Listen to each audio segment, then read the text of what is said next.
আমার আদরের মেয়ে, বড় মেয়ে মোসাম্মদ আশামণি খাতুন গত 1 মেতে সে বাসায় থেকে বের হওয়ার পরে আর বাসায় ফিরে আসে নাই। তারপর আমরা বিভিন্ন আশেপাশে আত্মস্বজনের বাসায় খোঁজাখুঁজি করেছি, যোগাযোগ করেছি, কোনো সন্ধান পাই নাই। পরে অত্র এলাকায় মাইকিং করেছি এবং থানায়, সোনাতলা থানায় জিডি করেছি। এই পর্যন্ত আমি আমার মেয়ের কোনো সন্ধান পাই নাই। আজকে 7ই মে আমি ফেসবুক পেজে এসেছি। আশা করি আপনারা যেখানেই আমার মেয়েকে দেখবেন অবশ্যই আমার মেয়ের সন্ধান দেবেন।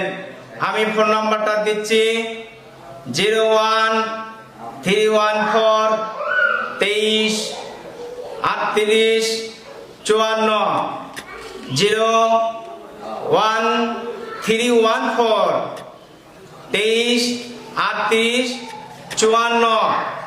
আমার মেয়ে বাপ প্রতিবন্ধী, সে কথা বলতে পারে না, কানে শোনে না। ইশারায় ওকে কিছু জিজ্ঞাসা করলে ও তা বুঝে নিয়ে আপনাকে ইশারায় বলতে পারবে। সে ক্লাস 6 পর্যন্ত পড়াশোনা আছে।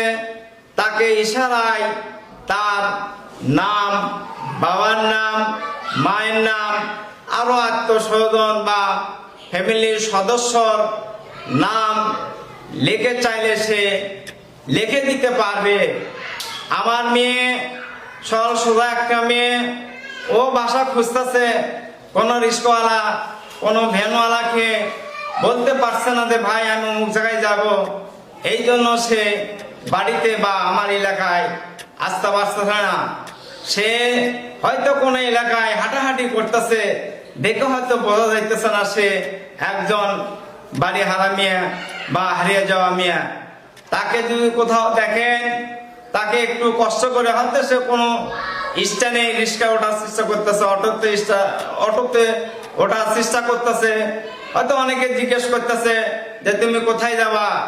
আমি মোহাম্মদ আশরাফুল ইসলাম, গ্রাম করঞ্জা, পোস্ট অফিস, হাট করঞ্জা, থানা সোনাতলা, জেলা বগুড়া।